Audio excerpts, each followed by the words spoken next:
Qazan sili. Xayrli kun, hurmatli radio tinglovchilar. Hozir biz sizning e'tiborga yozuvchi Aziz Qashapov o'zilining Uburut degan asaridan uzuk taqdim etamiz. Ana Ilduz Ahmadjon o'qiy.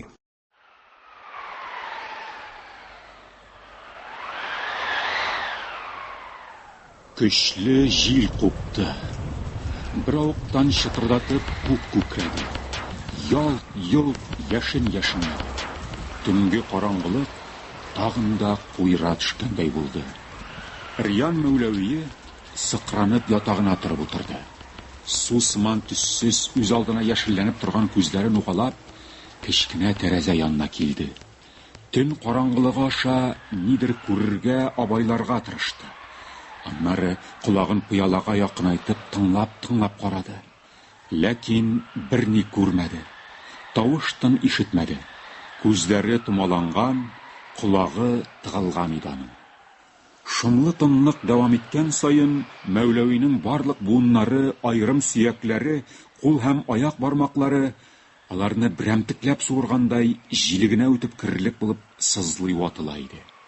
Ул сызлау, сыкрау аяк бармакларының иң очыннан кузгала да, интектереп, җафалап, астан өскә таба үрмәләп менә башлый. Эчке агзаларыңны үтәли чыгып, тамак төбенә җитә. Һәм шунда шуйырташ булып тыгылып кала иде. Бу ни хәл бу? Көзге яңгырларга иртәрәк, урак-мураклары да бетмәгән бугай бит әле ниткән яңгыр дип уйлап алды Мәүләви, суда яткан бүрәнә башы кебек авырайган аякларын ятагыннан салындырып утырырга азапланган килеш. Нишләп кич кырын ук шамаламадым соң? Кортлар да андый-мондый үзгәреш буласын сиздермәде. Усал унтагай, җыен хәерче тукымы кирип тагын умартаяларын актарып нитеп китмәсен. Мәүләви карт бал кортлары исенә төшүгә уфылдап куйды. Кабалана ятагыннан төште. Искереп шалшайып беткән, юкәдән үргән башмакларын капшанып эзләп тапты һәм күпне күргән брезент плащын аннан-моннан җилкәсенә салып ишектән чыкты. Урманда күзгә төртсәң күренмәслек дөм караңгы иде. Мәүләви кар урман уртасында адашып калган бер мискин шикелле беравык аптырап басып торды. Җаны нәрсәгәдер шомлана һәм үз алдына нәрсәдәндер курка, шөбһәләнә иде аның. Әмма озак еллар буена урман белән аралашып яшәү үзенекен итте. Бер мәлдән Мәүләвинең күзләре аны-моны шәйләрлек булды. Караңгылыкта чигенгәндәй тоелды. Каршыдагы учарлы йөз яшәр имән, бутак чатакларының ныклыгын сынарга теләгәндәй, көчле җир куәтенә тирән көрсенеп шайкала. Тамырдашлары шыгына сыйынган агач ызба өстенә бөтен олылыгы һәм авырлыгы белән авардай булып сыгыла. Аннары җил басымы акрынайган арада кабат ыңгырашып, гадәттәге хәленә кайтырга омтыла иде. Агач яфракларына пыты-пыты итеп эре тамчылар тамды. Һәм шунда ук шыбырт итеп китте. Чиләкләп яңгыр куя башлады. Кинәт якында гына кара синаны, йөз яшәр имәннең дә сөякләре ничек сыкрый. Менә шул инде ул картлык дигән нәрсә, диде кемнеңдер бераз карлыга төшкән тавышы. Ят тавыш. Гомерен шушы урман арасында уздырган Мәүләви үзен куркаклар рәтеннән санамый иде. Әмма җиде төн уртасында әллә нинди куркыныч, элек ишетмәгән ят, ләкин шул ук вакытта искиткеч серле тавыш ишетелгәч, сискәнеп китте. Аркасын шымырдатып, тәненнән кас тиресе йөгереп үтте. Ул ихтыярсыз як-ягына караңгылады. Хәтта башын күтәрә төшеп, каршысындагы имән бутаклары арасына күз төшерергә өлгерде. Күрер күзгә адәм заты юк сыман иде. Урман аланының аргы башындагы имән бутаклары яшен утының йылтыр-йылтыр адашып йөрүеннән әкияти карагай сурәтләре хасил итәләр. Аннары төннең шомлы караңгылыгына кушылып юкка чыгалар иде. Мәүләвинең аяклары җиргә ябышып сеңеп калдылар диярсең. Ул баскан җиреннән ни артка, ни алга таба кузгалырга кыймады. Хәер, кымшанып та карамады. Нигә дәшмисең, Мәүләви? Танымыйсыңмы әллә? Тавыш чынлап та таныш, шундый таныш иде. Мәүләви тәнендәге баягы шымырдау бер юлы күкрәк авыз аша узып, кан тамырлары буйлап йөрәкнең үзәгенә барып кадалгандай булды. Аннары бүтән эчке агзаларын биләп өлгергән калтырау кан агышы баш миенә үрмәләп менде. Күз алларын томалады. Ничә еллар буена дөньяны дер селкетеп бик күпләрне куркытып яшәгән Мәүләви, яшен ташы кисеп төшергән агач кәүсәсе кебек өнсез калып җиргә, юеш яфраклар өстенә ауды. Шушы сәерлек халәтендә күп вакыт узгандыр, Мәүләви соңыннан да исенә төшереп чамалый алмаячак. Әмма язмыш дигәнең бер каныкса каныга бит ул. Мәүләви башын күтәреп тирә-юньгә күз салырга өлгермәде, баягы тавыш тагын ишетелде. Тор, Мәүләви, авылдашларың сиңа үз атаңның җиңел теленнән алып убырут дигән кушаматны юкка гына бирмәделәр. Вакытында мондый хәлләргә исең дә китмиде синең. Тор да бас, турдан-туры карап җавап бир. Сөйләш син үзеңнең вөҗданың белән. Монысын инде Мәүләви бөтенләй башына да китермәгән иде. Ничек инде мин үз акылымда килеш җүләр кеше шикелле үз-үзем белән сөйләшим дип уйлап алды ул. Бу бит. Ләкин шул ук мизгелдә Мәүләви ихтыярсыздан һич көтмәгәндә әлеге тавыш белән гәпләшә башлады. Син кем буласың? Сиңа миннән ни кирәк дигән сүзләр Мәүләвинең күкрәгеннән гыжылдап чыкты. Әмма Мәүләви теге тавышны да аермачык ишетте. Төсмерләренә кадәр үзенең икәнлеген тоя иде. Ул тагын як-ягына каранып, әңгәмәдәшен күрүдән өмет үзмәгән кеше кебек, булай да кичерәеп калган күзләрен чекрәйтә төшеп сорады. Син кем? Сиңа миннән ни кирәк? Яшен ялтырамаган арада бөтен тирә-як шомлы, үзенең инкар ителмәс куркынычлылыгы белән йөрәкне дерелдәтеп тагын гүр караңгылыгына чума.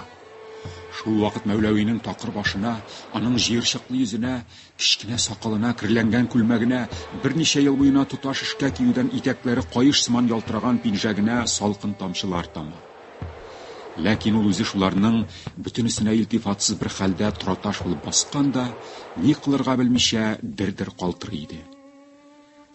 Югалмасмы? Мәүләви шулай уйларга өлгермәде, әлеге тавыш тагын: Мин Мәүләви Рянов булам диде өздереп. Син соң әле нишләп белмәмешкә салынган буласың? Мәүләвигә ниһаять җан кергәндә итте. Шүрләве соңгы чиккә җитте. Ул әйләнә тирәсенә тагын бер кат күз йөгертеп алды.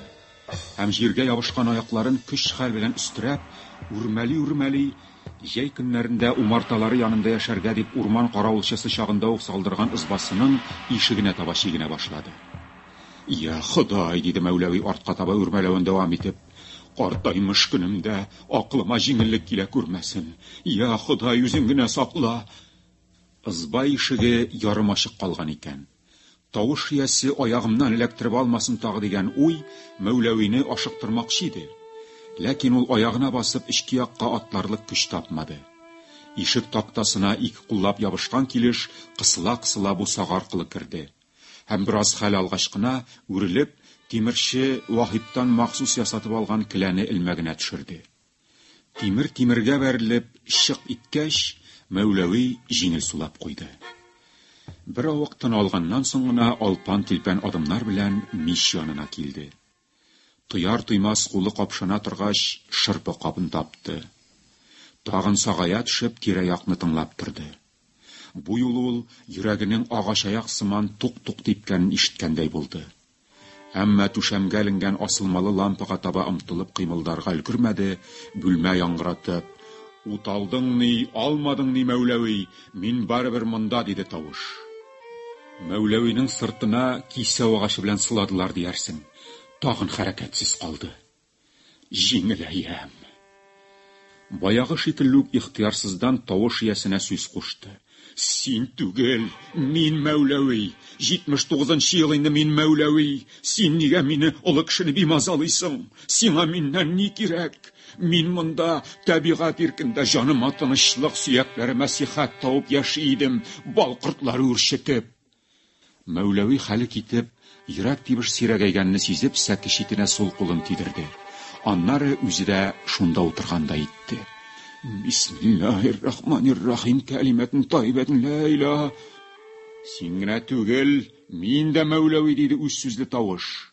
Бу юлы ярыйсы ук кырысланып. Син генә мине танымаган булып кыланасың. Тик мин дә Мәүләви. Хәзерге көндә үзен ил карт итеп тырышучы Мәүләви түгел, моннан күп еллар элек авызыннан яшен уты бөркеп тавышы күкләрне күкрәткән, тол хатыннар, гынахсыз кызлар, ятим балаларның котларын алып яшәүче дию пәриидәй куркытып тоткан Мәүләви. Ул чактагы эшләреңне оныттыңмы соң? Ля илаһа Мухаммад Расулуллаһ. Мәүләви сәки читендә утырган җиреннән салмак кына шуып идәнгә төште. Күктән тамган тамчылар сыман бер-берсенә охшаган өч баласын ияртеп, урманга тиңгәүгә чыккан җирендә көтелмәгән афәт, куеп яуган яңгырга эләгеп ман-масуга төшкән Бухар мәчесенең тәбәнәк булдырга атылып менеп ишеккә бәрелүе Мәүләвине чынбарлыкка кайтарды. Ләкин бу кайту әле көчсез, ихтыярсыз, ирексез кайтудан гына гыйбарәт иде. Яшен кайчысы ялтыраган, күкләр гөрселдәп ярылган тавыштан ни эшләргә, балакайларын кая яшерергә белмәгән җаниясенең барлыгын Мәүләви исенә дә кертеп чыгара алмады. Бухар мәчесе адам заты янына керергә тырышып, ачы тавышка кычкырып, ызбаның ябык ишеген тырнарга кереште. Тиганың кычкыруы күкләр күкрәгән мәлгә туры килде. Ни үле, ни тере халәттәге Мәүләви җан әрнеткеч тавышны ишетмәде. Әмма ишек тактасына кадакланган тырнаклар барыбер аның йөрәк парасын тырнап алгандай иттеләр. Бу юлы инде Мәүләвинең аңы мәче тырнаганны туя аңлый, ләкин аң дигән нәрсә хәрәкәт буйрыгын җибәрсә дә, ул буйрык тиешле җепселләргә барып ирешсә дә, бар тик баягы тавыш хәрәкәте булып кына аңлашыла иде. Шуңа күрә бу хәл Мәүләви йөрәгенә моңарчы бер вакытта да сизелмәгән курку галәмәтләрен салды. Ул җан ачу белән шушы тойгыларны басарга тырышып карады. Кая ул хәзер Мәүләвигә андый ихтыяр көче? Каян килсен дә, нинди җисемнәр аша аңа иңдерелсен соң? Әй син Мәүләви, усак яфрагы булма. Курыкканга сабышырмын да җиңел генә котылырмын, теге чактагы кансызлык, шәфкатьсезлекләремне онытырмын да тәүфыйк иясе булып йөрермен, дөньядан җәзасыз гына китәрмен дип уйлыйсың бугай. Юк бит ул Мәүләветтин, алай булмый бит ул. Дөньяда яшәгәндә кеше нинди кабахәтлек кылса, шуның җәзасын һич шиксез алырга тиеш. Хөкем гаделлеге килеп ирешмәгән очракта, кеше үзенең вөҗданы каршында котылгысыз җавапны бирергә тиеш. Сиңа Мәүләви кылган эшләреңнең җәзасын татырга туры килмәде. Ләкин менә бүгеннән соң мин синең вөҗданың теге чакларны туктаусыз исеңә төшереп торучы булырмын. Чөнки мин Мәүләви, бу дөньяда кылган эшләремә җавап бирмичә китә алмыйм. Син миннән арына алмассың, алдан ук кисәтеп куям. Инәлсәң инәл, ялварсаң ялвар. Әмма ләкин мин һәр вакыт синең яныңда булырмын. Син әлегә мине танымаган булып маташасың. Тик Мәүләви, әҗәл агай бугазыңнан буып тотса, ни буш танырсың минем кемлегемне. Исеңә төшерерсең теге чактагы эшләреңнең ниндилеген. Тавышның бу чыгышын ызба идәненә утырган Мәүләви гүяңа кемдер кисә агачы белән кундырырга җыенгандай җилкәләрен җыерып, куркудан җаны тәне куырылып, калку калак сөякләрен тагын да турайтыбрак тыңлады. Баягы калтыравы яңадан әйләнеп кайтты. Аннары бүтән тәнен биләде. Ясалма тешләре бер-берсенә шакы-шыкы сугып тора башлады. Бишара мәче тагын кычкырып куйды. Әмма аның инде салкын яңгыр астында калуданмы, әллә балакайлар өчен куркуданмы, карлыгып чыккан тавышы ишетелер-ишетелмәс иде. Шулай ук аның инде үткер тырнакларын ишек такталарына батырырга да көче юк иде. Әмма яңгыр тамчылары бәрелүдән котлары алынган балакайларының әниләре астына кереп яшеренергә тырышулары аңа яңа көч өстәде. Бухар мәчесе ал аяклары белән алмаш-тилмәш ишек тактасын тырнап куйды. Тыштагы җилнең инде көче басыла төшкән иде. Шуңа күрә күк күкрәү тынган арада түбә калайына актарылып төшкән яңгыр суының шыбырдавы гына ишетелеп торды. Соң бит канат, үткән эшләрең дисең дә син. Ул бит бер минем генә, мин үземне түгел, үзем өчен түгел. Тавыш Мәүләвигә әйтеп бетерергә ирек бирмичә аны бик тиз бүлдерде. Ялганнама Мәүләви. Чөнки ялган ул һәр вакыт куркаклыктан һәм көчсезлектән килә.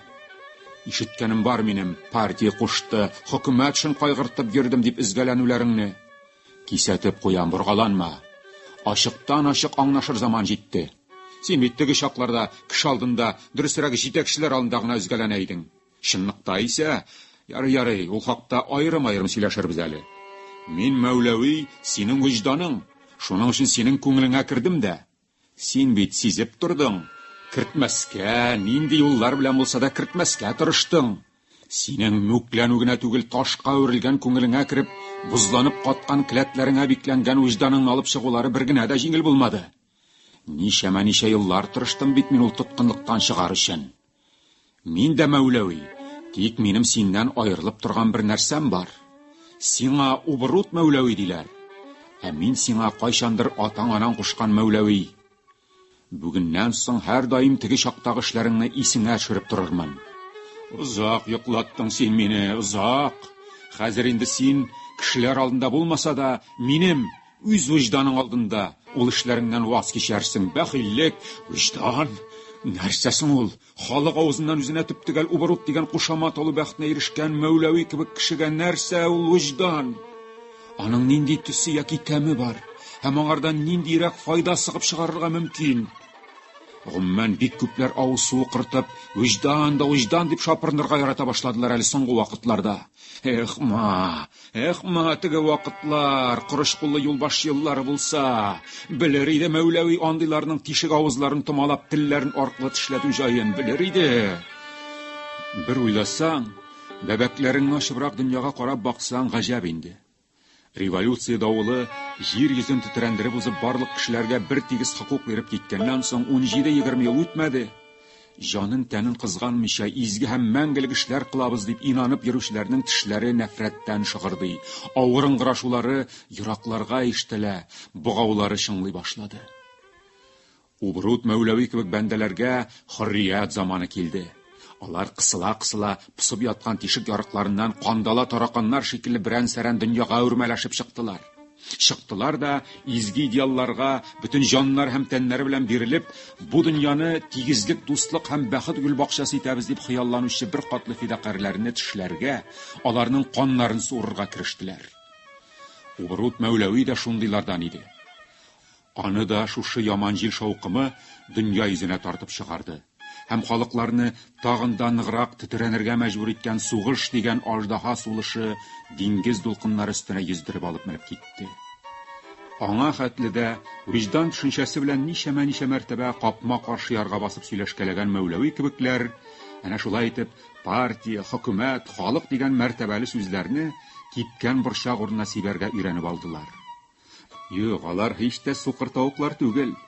Һич кенә дә аларны тавык ми яшаган дип хисапларга ярамый иде. Аларның тишек ярыкларда пысып ятканда һәр нәрсәне күрергә күнеккән күзләре акны-караны бик тиз чамалый. Кайсы яктан кайсы тарафка җил искәнне сиземләү сәләте бик зур иде. Үзләренә хөррият заманы килгәнне сизенгәннән соң, алар мөнбәрләргә менделәр дә изге сүзләр белән авыз шайкый каһкаһәләп көлделәр.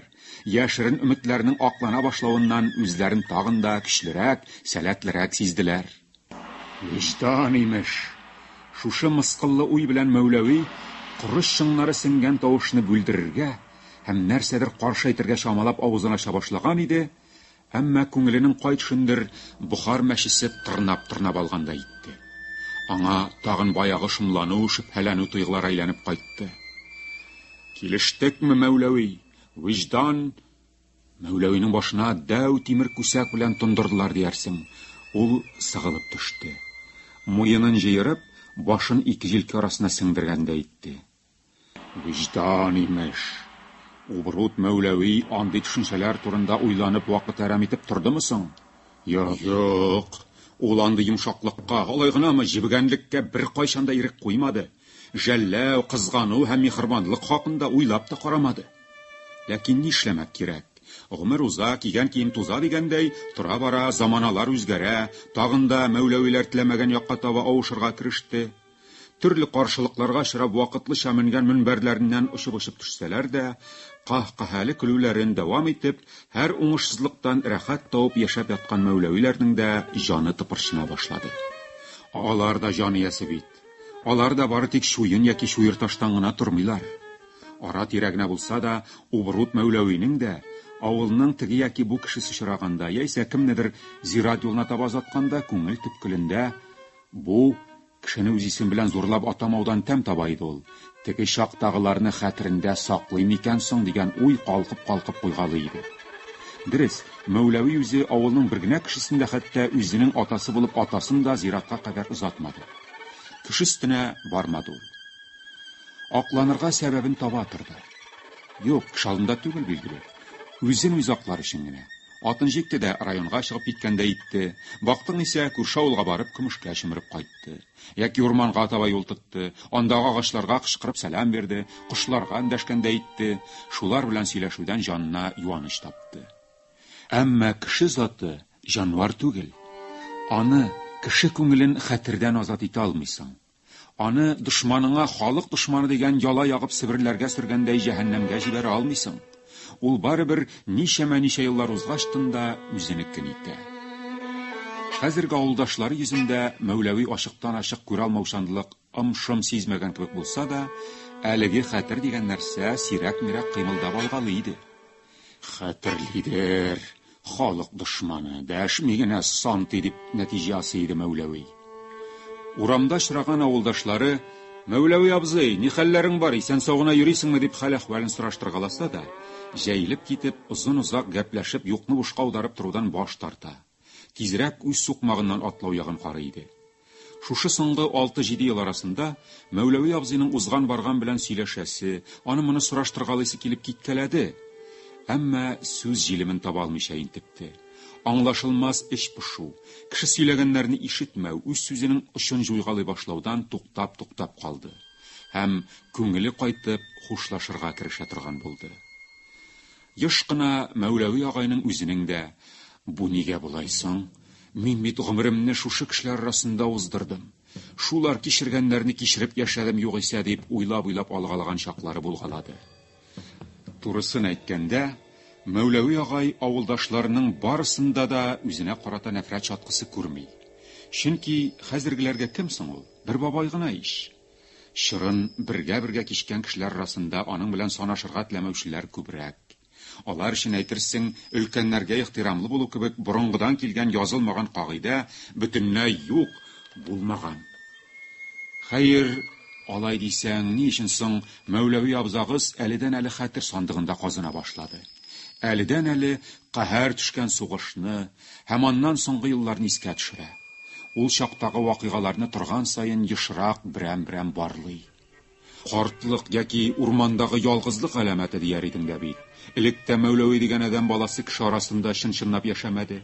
Аның яртысы гына яшәде. Дөресрәк итеп әйткәндә, икенче яртысы. Ул 60 елдан артык инде үзе белән, үзенең уйлары һәм үзе корган төрле зурлыктагы уй планнары белән яшәргә тырышты. Шулай булгач, аның соңгы еллардагы уйлары эш пошыргыч бер төрлелек белән, ләкин гаять зур үҗәтлек күрсәтеп узган гомернең кайбер сәхифәләре, озакламый киләчәк үлем һәм теге дөньяда бирәчәк җаваплары тирәсендә әйләнә башлаган иде инде. Бу бер дә гаҗәп түгелдер. 29-нчы елның ахырлары иде бугай. Чистай базарына барган җиреннән әтисе Риян агай хуҗалыкларны күмәкләштерәләр икән дигән ят хәбәр ишетеп кайтты. Мәүләви аның караңгы төшәр алдыннан кайтып кергәнен, атын туарып ашарына печән салып йөргәнен көтеп алганын һәм өйгә кергән чүк булдыр алдында туктатып, Мәүләви, кил әле бире сөйләшеп алыйк дигәнен бүгенгедәй хәтерли. Ул чагында давыллы еллардан соң авылында җир сөреп иген игеп йөргән һәм авылдашлары кичергән вакыйгаларның барысына да шаһит булып яшәгән Мәүләви, шушы сөйләшүнең үз тормышында ни хәтле мөһим, бәлки хәл иткеч урын алып торачагын уйлап та карамаган иде. Шулай да әтисе Риян агай дөньяның кайсы якка табан ныклап авышканын бик дөрес чамалап өлгергән булып чыкты. Син, улым Мәүләви, менә нәрсә эшлә. Артык шаулап нитеп йөрмичә генә, җаен китереп беренчеләрдән булып колхозга кер, диде әтисе. Мәүләвинең дә колхоз дигән нәрсә турында беренче генә ишетүе түгел иде. Төрледән төрле сүзләр, яхшысыннан начары күп йөрде. Шуңа күрә ул әтисенең колхозга кер дип үгетләп торуына гаҗәпләнмичә булдыра алмады. Соң бит әти, ни бит, анда бит хатыннар да ни бит бергә була дип әйтеп әйтәләр. Риян агай монда юк-барларга ышана торганнардан түгел иде. Сен, улым, кеше шанмаслык нәрсәне дөрес булса да сөйләмә, яме. Атаң әйткәнне колакларың белән тыңла, акылың белән аңла. Колхозга язылып бераз йөргәч тә җайлап кына партиясенә дә керерсең. Монысы инде бөтенләй кеше ышанмаслык иде. Риян агай булып, Риян агай шулай дип торсын әле. Мине соң, әти, алырлар бикән анда? Алырлар, алдырасың килсә, ник алмасыннар диде әтисе. Мәүләвигә сынаулы карашын төбәгән килеш. Алырлык итәргә, колхозның беренчеләреннән булырга кирәк. Атыңны да, сыерыңны да, инде әйтсәм әйтеп кирәге чыган итә калса, хатыныңны да илтеп бирерсең. Аннан бирле байтак сулар акты, җилләр исте. Әмма Мәүләви әтисенең зирәклегенә турып гаҗәпләнеп яшәде. Каян белгән? Ничек дөрес чамалаган дип уйлый иде ул. Ялгыз гына калган минутларында әтисен исенә төшереп. Рәхмәтләр әйтерлек. Әтисен җылы сүз белән генә искә төшерерлеге бар иде. Әгәр дә мәгәр теге вакытларда да шундый акыллы киңәш бирмәгән, Мәүләви шушы киңәшләрне җиренә җиткереп үтәмәгән булсамы? Бәлки Мәүләвине авылдан әллә кайдагы Себерләргә лактырган булырлар иде. Теге каһәрле 37нче елларда теләгән кешегә Мәүләви тормышының четерекле сәхифәсен укып каравы бер генә дә кыен булмас иде. Элек Мәүләвине ялгызлык дигән нәрсә куркытмый. Киресенчә ул ялгызлыкка күнеккән, аңардан үзенә ниндидер яшерен тәм тауып яшый иде. Әмма соңгы елларда ялгызлык сиздермичә генә аның күңел тынычлыгын кимерә башлады. Кайбер төннәрдә Мәүләви саташып, әллә кайчан булбузган вакыйгаларны телевизордагы шикелле дәвамлы итеп әйләндереп күреп төшләнә торган булды. Аннар инде бигрәк тә быелгы яз башыннан бирле саташулар ешайды. Иң гаҗәбе шунда иде ки, ул йоклаганда гына түгел, уяу чакта да тормышындагы вакыйгалар искә төшкән саен күкрәгенә аңлашылмас шомлану тулудан манма суга чума һәм шуның сәбәбен аңламыйча интегә иде. Бүген дә шушы саташуларның дәвамы булса кирәк. Хәер, моңарчы алай ук булганы, үзе күренмәгән җан иясе белән уяу килеш сөйләшкәне юк иде аның, юк иде әле. Шул вакыт Мәүләви камзолының күкрәк кесәсендә нәрсәнеңдер кыштырдап куюын сизде. Ул да түгел, әлеге нәрсә кыштырдап кына калмыйча меңнәгән энәләргә үрелеп йөрәк турысына кадала башлады. Мәүләвинең уң кулы ирексездән камзол кесәсенә тыгылды. Һәм аның яргаланган бармаклары аннан әлеге кыштырдауык нәрсәне бүтәрли тартып чыгардылар. Кинәт яшен-яшеннәде.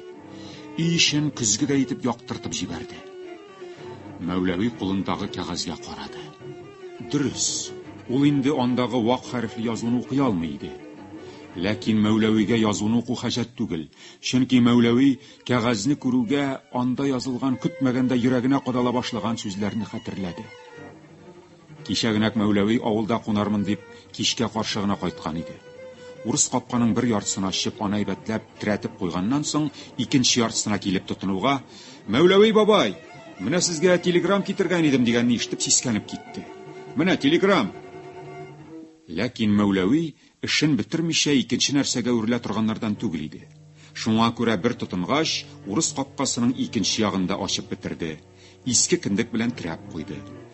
Аннары урам якка чыга төшеп, атының йөгәненнән тутып ишек алдына кертте. Һәм шуннан соң гына телеграмма кәгазен сузып торган почтальон кыз янына таба атлады. "Соң телеграм күргәнең юкмы әллә? Ис китәрлек нәрсә түгелдер әле" димәкче иде ул. Ләкин бу сүзләр аның теленә килсә дә тышка чыга алмадылар. Кыз сузды, Мәүләви үрелеп алды. Ләкин китерүчегә рәхмәт әйтү түгел, күтәрелеп карарга да онытты. Телеграмма кәгазен капшады. Артын алдын әйләндереп карады. Иснәп тә алмакчы иде. Ачык тәрәзәдән яртылаш чыгып карап торучы Кәрәмиясенең бер сүзенә тарырмын тагы дип уйлап өлгерде һәм икеләнергә урын калдырмыйча, "Күзлекне" диде. Кәрәмия шул мәлдә артка тартылып, тәрәзә төбендә үсеп утырган гөлне ички якка аударып төшерә язды. Ләкин төшеп барган чүлмәкне тутып өлгерде. Яңадан урынына утыртты. Тагын бер авыктан илмәсенә тасма тагып бер-берсе белән туташтырылган түгәрәк пыялалы күзлекне китереп тә җиткерде. Мәүләви үзенә таба бөгелебрәк каткан бармакларын кыймылдатып, күзлекнең илмәләрен туташтырган тасманы тутып алды. Ипләп кенә сүтте, башындагы иске шляпаны салмак кына салды, күзлекне киде һәм аның өстенә түбәтәен куеп укырга әзерләнде. Кәрәмия ләмим бер сүздән дәшмичә картының хәрәкәтләрен күзәтеп торды. Аның йөзендәге үзгәрешләрне күреп исе китте. Кайтканда булай ук түгел иде бит әле бу. Хәзер бөтенләй әллә нишләде. Нинди чебен тышлыйсың моны? Әллә тагын берәрсе дип уйлап алды. Ул арада Мәүләви инде кәгазьнең җаен эзләп әйләндереп алган иде. Хәзер шуны үзеннән ераграк, кул сузымы буе тоткан килеш укырга тырышты. Приезжаю на днях. Ждите. Фалахуддин. Мәүләви бу сүзләрнең мәгънәсен һәм Фалахуддинның кем икәнлеген тиз генә беренче кат укыганда гына төшенеп җиткермәде. Шуңа күрә иреннәрен кыймылдата икенче, аннары өченче тапкыр укырга кереште. Нәрсә дигәннәр? Кемнән соң ул телеграм диде Кәрәмия тәрәзәдән яртылаш чыккан килеш. Кемнән дим бит? Ул инде түземлеген җуйган иде. Сәгъдулладан мәллә? Каральник дәшмисең, бер хәл булмагандыр бит? Ләкин бу вакытта Мәүләви хатыны Кәрәмиянең тавышын ишетүдән, аны тынычландырырлык җавап бирүдән ерак иде. Хәтер йомгагы аны еллар катламаша еракта калган вакыйгаларга алып китте. 41 елның сентябрь айы бетеп бара. Мәүләви яңарак кына авыл советындагы секретарлыгыннан арынып, рәис булып алган иде. Шундый көннәрнең берендә киче туганы, ягъни мәсәлән инесе Мәгафур белән яка килеп бәрелеште. Селпадан кайтышлый, Мәүләвинең аты юлдан чыгып Тегермән елгасы янына борылып кергән һәм камышлык арасындагы баткаклыкка бот төбеннән төшеп баткан булып чыкты. Бәхетсезгә җил каршы дигәндәй, Мәгафур шуннан әллә ни еракта түгел трактор белән җир сөреп йөри иде. Бер борылыш вакытында камышлыкка кирип барган атны күрде. Икенче әйләнеп килгәндә атның дугасы да күренми башлавын шәйләп алды. Берничә ел тракторда эшләвенә карамастан, Мәгафур җирдә ат сыер янда үскән кеше, җитмәсә ул андагы баткаклыкны да белә иде. Ул бу булмагай дип тракторын туктатты да шунда юнәлде. Караса, абыйсы Мәүләви арбада ята. Мәгафур атны туарып алса да, үзе генә чыгара алмаячагын чамалап, абыйсын төрткәләп, тарткалап уятырга тырышты. Тегенең исерүе дә исерү, шуның өстенә йокысының да бик каты чагы булган күрәсең, уянмый да уянмый. Шуннан Мәгафур нишләсен? Абыйсын арбадан күтәреп алып җиргә бастырырга мәҗбүр булды. Җир бит инде булай да тетрәнеп кенә тора. Әмма Мәүләви басып торырлык хәлдә түгел. Ава түнә берничә адым атлауына камышларга бәрелә егылып китте. Битләре тырналуына түгел, камышка тынырга запланганда булса кирәк, куллары да киселеп канга манчылды. Шушы әрнүдән булса кирәк, Мәүләви күзләрен ачты да бакырырга тотынды. Аһа, син мине авыл советы рәисен баткаклыкка алып кирип кыйнап үтерергә җыендыңмы? Атымны кертеп батырдыңмы? Изне югалтырга идеме исәбең? Аңа каршы Мәгафур: "Абый дим, абый, нишләвең инде бу? Мин бит бу, энең, Мәгафур бу", дип аңлатмакчы булды. Шунда гына Мәүләви аңына килеп беравык туктап торды. "Мин нишләдем монда?" дип сорады ул. "Соң атың үлән шимшинергә борылгандыр да, камышлыкка кирип киткән абайламыйча калгандыр. Мин аны ерактан, әнә иштәсең, трактор эшләп тора, шуннан күреп килдем. Син икәнлекне белмәдем дә бит мин", диде Мәгафур. Мәүләвигә җитә калды тагын. "Аһа, мин икәнлекне белгән булсаң, килергә исәбеңдә юк идеме әле синең?" дип бәйләнде. Мәгафур аңа карап торды да ачуыннан җиргә шырт төкереп китмәкче булды. Ләкин кая ул? Мәүләвинең булай да энесе белән араны ничек зәргә белми торган чагы утыры тузына башлады. "Хәзер үк тракторыңны мондара китер дә, атны тарттырып чыгар, югыйсә бөтен авылны күтәрәм, үтермәкче", дип диде. Ул инде авылдашларының Мәүләви белән Мәгафур арасы тыныч түгеллекне, аның сәбәбен белүләрен уйлап алды. Эш Риян абзый вафат булыр алдыннан әйткән васиятының бозылуында иде. Әтиләре булганчык елларда бар байлыгын алтын-көмешкә әйләндереп өлгергән булган. Шуны үләр алдыннан гына Мәүләви белән Мәгафурга васият итеп калдырды. Уртак тотарсыз дип. Әмма төп йортта калган байлыкны Мәүләвинең бирәсе килмәде. Мәгафур берничә мәртәбә: "Абый, йорт җирем тузган, яңартырга исәвем бар, зинһар бераз ярдәм ит.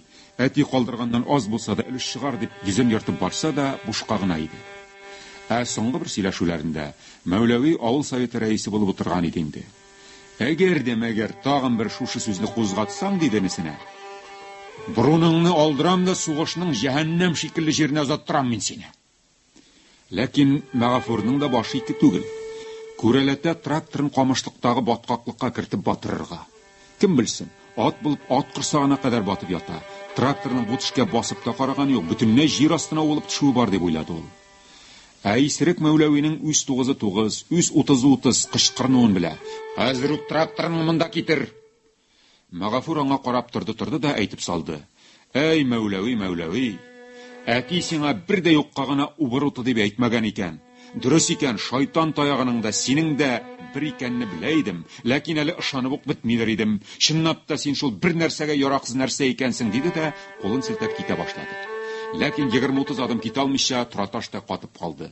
Мәүләвинең "Коткарыгыз, үтерәләр! Камышлыкка батырып үтерәләр, суялар" дип кычкыра авылга таба йөгерә башлавын күрде. Бәхетсезгә җил каршы чыгып кына тора бит инде ул. Әлеге тавышны ишетеп сыерлар фермасыннан берничә хатын-кыз йөгерешеп чыкты. "Кем үтерә? Нәрсә булды Мәүләви абзый?" диде алар. "Ана, иблис, халык дошманы Мәгафур үтерә. Атымны камышлыкка кертеп батырды. Менә мине пычак белән кискәләп бетерде. Көчкә генә ычкындым" дип, нәрсә сөйләгәнен белеп тә бетермичә, ялганының куркак, әмма шуңа күрә утрыда ябышкак ягәрәләрен сипте. 3-4 көннән Мәгафурның бронен юкка чыгардылар. Һәм ул сугышка чыгып китте дә бер хәбәрсез югалып калды. Аннары 43-нче ел декабрь айының карлы буранны бер төнендә Мөсәлим бабайның карт эте Мәгафурлар йорты турына барып утырды да аш бүре сыман уларга киреште. Моны ишеткән Мөсәлим бабай мич башында морҗа ташларына аркасын терәп утырган килеш, "Тагын кемнең әҗәле җитте икән? Шуны кемнеңдер үлемен сизеп улый бит бу мур кыргыр" дип сукранып куйды. Чынлап та берничә көннән урманга баручылар бәләкәй чана тартып утынга чыбык-чабык сындырырга киткән Гайшәнең Мәгафур хатынының калдыкларын алып кайттылар. Аны аш бүреләр талап үтергән иде. Шулай итеп, күптән түгел генә шаугыр килеп яшәгән гаиләнең 2 терәге дә югалды, юкка чыкты. Кайчандыр гүринчә кебек үй уртасында 7 яшьлек кыз һәм аягына яңарак кына йөри башлаган ир бала утырып калдылар. Гаҗилә белән Фәлахетдинне тирә күршеләре кем ничек булдыра шулай карадылар. Ләкин 43-44 ел кышы авылдагылар өчен иң авыр кыш булды. Сугышка кадәр тупланган запас бетте, яңасы исә беренче чиратта фронтка китте. Мәгафур ул елны байтак эшләгән иде. Ләкин ул эшләп калдырган икмәк балаларына тимәде. Хәер, тигән очракта да 7 яшьлек кыз хуҗалык алып барырлык, энесен тәрбияләрлек түгел иде әле. Март башларында яңа урам кешеләре җыелышып, авыл советына Мәүләви янына килделәр. Аларга шушында ук эшләп утыручы Сагыну исемле хатын да кушылды. Алай гынамы, тегеләрне кытыртып, "Мәүләви абзый, туганыгызның балалары бит, бәлки үзегезгә алырсыз, аларны гына карарлыгыз бар" дип куйды. "Ул гына күп белә дә, ул гына аңлый диярсең. Минем кемне карарлыгым барлыгын Сагыну канәт, мин үзем дә бик яхшы беләм" диде Мәүләви ул чагында, һәм һич көтмәгәндә фикерен үзгәртеп. "Ярый алайса, миннән булсын изгелек. Иртәгә чистайга китәм. Бүген үк кәгазьләрен әзерлибез дә детдомга тапшырырга тырышып карармын. Түлке халык дошманның балаларын..." Яңа урам хатыннары аңа әйтеп бетерергә ирек куймадылар. "Кешедән уял, Мәүләви абзый, нинди халык дошманы булсын ди Мәгафур, туганың лабаса. Трактор майыннан кышын җәен арына алмады, ничә ел буена, онат шул бәхәсегезне. Хәзер инде Мәгафурга мал кирәкми." Мәүләви хатыннарның үзек-үзек әйткән мондый сүзләрен тыңласа да тыңлады, тыңламаса да тыңлады. Әмма инде кайсыдыр мал кирәкми дип ышкындыргач түзмәде. "Барыгыз бар, алдыгыздан артыгыз яхшы, эшегездә булыгыз. Түлисе бурычларыгызны онытмагыз" дип кырт кисте. Хатыннар да түлисе бурычлары турында сүз чыккач, тоткарланмадылар. Этешә-төшә чыгу ягын карадылар. Икенче көнне Мәүләви Мәгафурның 2 баласын иске-мыскы юрганнарга төреп чанасына салды да районга китте. Аннан да кәгазьләр ясатып алгач, чистай детдомы карышмас әле дип уйлады Мәүләви.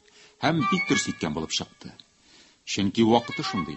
Балалар йортында булай да карават куяр урын калмаган иде инде. Шулай да уйлый торгач, Мәүләви җаен тапты. Кайчандыр авылда комсомол булып йөргән Сәхипнең үзе фронтка киткәч тә райбашкарма комитеты председателе вазифаларын өстенә алган хатыны Рәйсәне исенә төшерде. Һәм икенче көнне чистайга барып та керде. "Үзләренә күрә генә түгел, тагы бәхетләре бар бу шушка балаларын" дип уйлады Мәүләви шул хәлдәгеләрдән дә көнләшеп. Райбашкарма председателе үзендә хәзер керерсез дигәч тә алып та калырлар, урнаштырырлар да әле. Мәүләвинең Рәйсәне күргәләгәне, Алар ире Сәхип белән кунакка кайткач бергә әгъләмнәрдә утыргалаганы бар иде. Шуңа күрә ул кирип күренүгә Рәйсә даны таныды һәм язып утырган җиреннән каршы күтәрелде.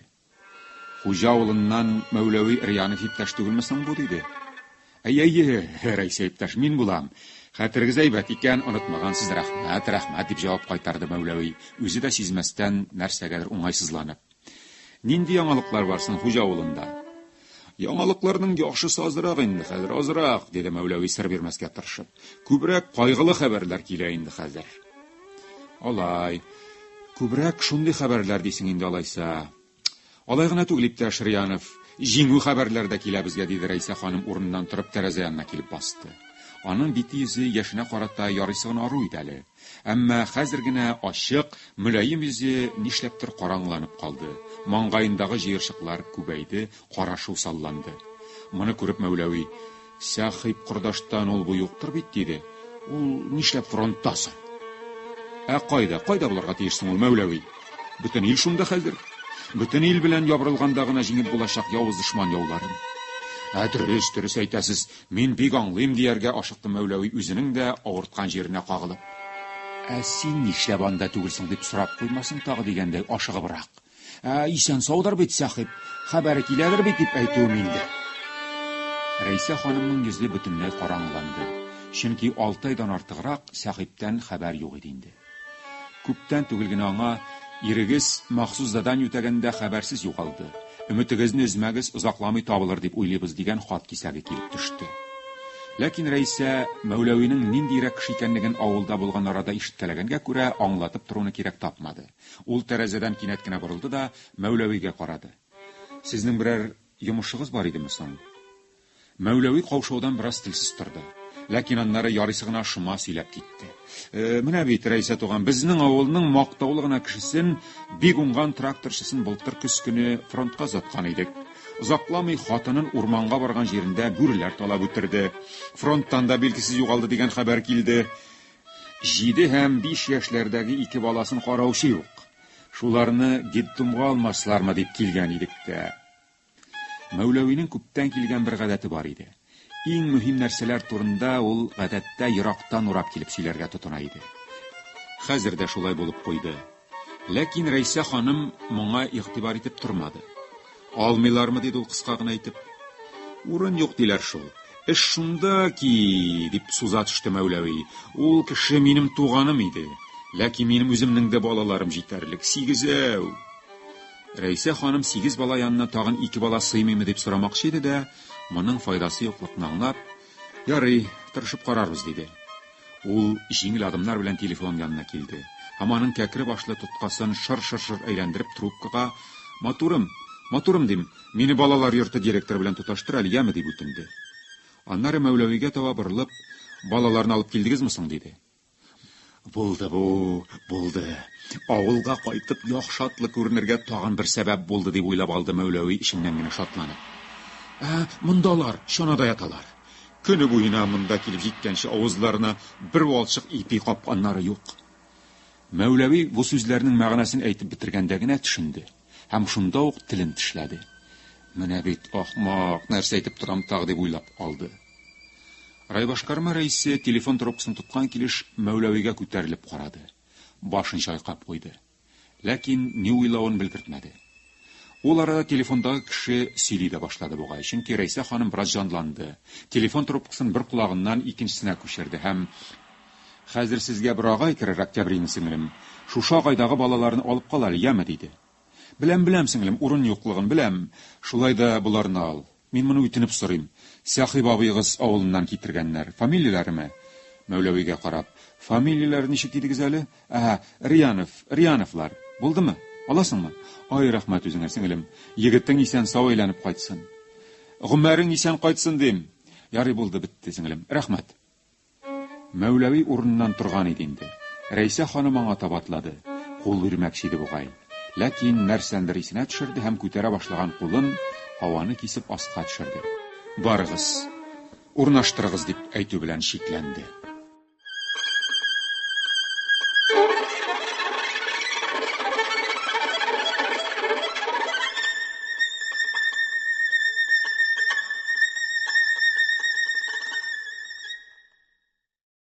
Siz yozuvchi G'aziz Kashapov o'zining Uburut degan asaridan bir uzuk tingladingiz. Ana Ilduz Ahmadjon o'qidi.